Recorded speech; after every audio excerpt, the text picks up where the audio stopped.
Berapa pagi lagi lu bilang istirahat?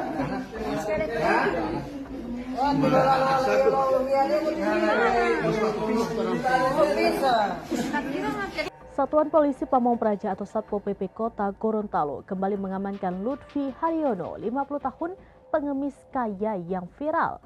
Lutfi kedapatan menyimpan uang jutaan rupiah. Pengemis kaya tersebut diamankan di kawasan Taman Moodu, Kota Gorontalo pada Kamis 3 Juli 2025 sekitar pukul 14.30 WITA. Satuan Polisi Pamong Praja atau Satpol PP Kota Gorontalo kembali mengamankan Lutfi Haryono, 50 tahun, pengemis kaya yang viral. Lutfi kedapatan menyimpan uang jutaan rupiah.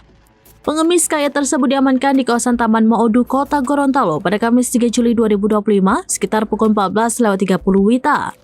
Pria parubaya warga Kelurahan Ipilo, Kecamatan Kota Timur Gorontalo itu diciduk setelah adanya laporan masyarakat karena aktivitas mengemisnya itu dianggap sudah mengganggu ketertiban umum. Lutfi ditangkap Satpol PP bersamaan dengan sepeda tua lengkap dengan kantong plastik berisi uang. Saat itu Lutfi membawa uang jutaan rupiah, uang recehan yang disimpan di dalam kantong plastik dan tas miliknya.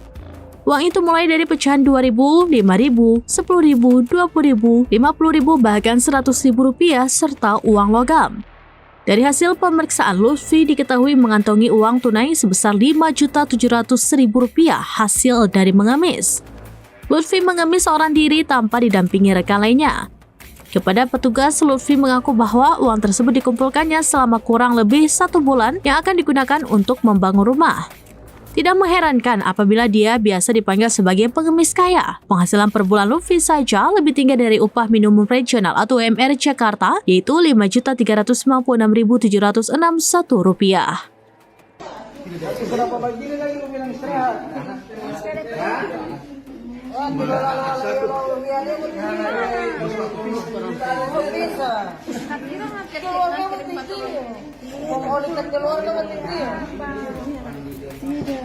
Dia pegangkan bang.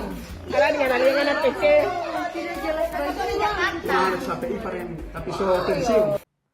Demikian informasi terkini Syederalun. Saksikan terus beragam informasi lainnya. Coba like dan share seluruh akun serambinews.com. Download Tribun X sekarang. Menghadirkan lokal menjadi Indonesia.